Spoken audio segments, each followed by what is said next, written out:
Welcome along. We start at Aston Villa. It's the news that all of their fans would have wanted to see. Jack Grealish has signed a 5-year contract at the club. Let's get out and about on the road. We've got reporters positioned all over the country. We've got Rob Dorset based in the Midlands. Rob, good afternoon to you. Huge news for Aston Villa. No doubt a major relief for their fans. Tom, I don't think it's possible to overstate just how big and how critical this news is for Aston Villa and their supporters. Look, this has all happened pretty quickly. He still had 3 years left on his existing contract, so there wasn't any rush in Villa's mind to try and get this deal done. It's more a chance to reward him with a big pay rise and a statement of intent, I think, from Aston Villa about where they are now and how they go forward. I mean, I had a conversation with somebody high up at Aston Villa a few weeks ago and said, look, I've heard rumours that Jack Grealish might be signing a new contract. Absolutely categorically not, was the word I got back. So that gives you an idea of how quickly this has happened. And I can tell you, and this is crucial to this, there was a big buyout clause in Jack Grealish's existing contract. There's an even bigger one in this contract. And that's significant. It basically means that somebody's going to have to come in and break the bank if they're going to get Jack Grealish from Aston Villa in the next 5 years. And he's 25 now. This contract sees him up until the age of 30. It pretty much means that he could end his career at Aston Villa and guarantee him legendary status with Aston Villa supporters.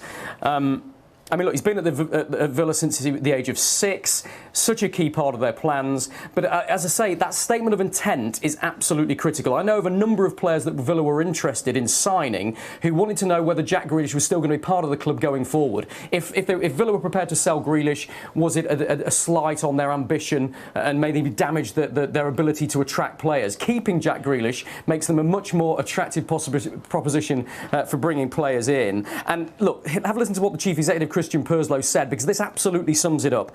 Jack is an emblem of our owner's vision for Aston Villa. He joined our club as a local boy aged 6. He's developed into one of the country's finest players, finally becoming a full England international last week. We are determined to build a top team around him and are delighted that he's extending his contract and committing himself to the club that he loves. That sums it up for me. Villa needed him to sign on the dotted line, a big statement of intent, a really symbolic gesture, and Jack Grealish at Villa potentially for the next 5 years, maybe even ending his career there. Absolutely significant, this one, Rob. It's Mark here. Just going back to something you mentioned there and this particular buyout clause that existed in his old contract and an even bigger one now. Like you say, that's a huge commitment from the football club. And the fact that Jack Grealish has signed does that say how much he wants to be at Villa and he wants to be a part of this long-term project?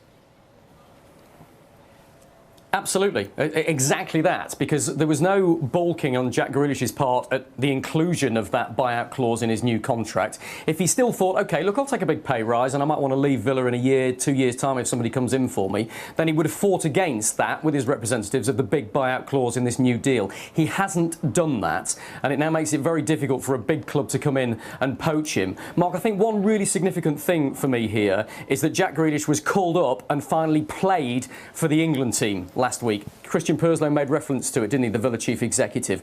There was a sense that maybe Jack Grealish felt, and the people around him, that because he was at Villa, he wasn't getting the opportunities in the international team that he desperately wanted. Well, that's been proved otherwise now, hasn't it? Because he's part of the international setup. And those people around him as well thought, well, look, he got 9 goals and 7 assists in the Premier League last season. If he was playing with a better calibre of player at maybe Manchester United, would he have got more than that? Would people be even more impressed by Jack Grealish? So you add all that into the mix and it shows it's a big level of commitment from Jack Grealish in signing this deal. And we talked a little bit about Manchester United being interested in him in January. They very much were in January. I don't think they were in this window. It suited Manchester United to be linked with Jack Grealish because they put pressure on Borussia Dortmund because they really want Jadon Sancho. And if Jadon Sancho was the only man in town that they wanted, as we've been reporting on Sky Sports News, that gives Manchester United a very weak bargaining position, if you like. So all of the newspaper talk of Manchester United being into Grealish, I think you had to take with a pinch of salt. But all that's irrelevant now. From an Aston Villa supporter's point of view, they've got their man signed up for the next 5 years. Big pay rise for him, big buyout clause in that contract. It's fantastic news for Aston Villa, it really is.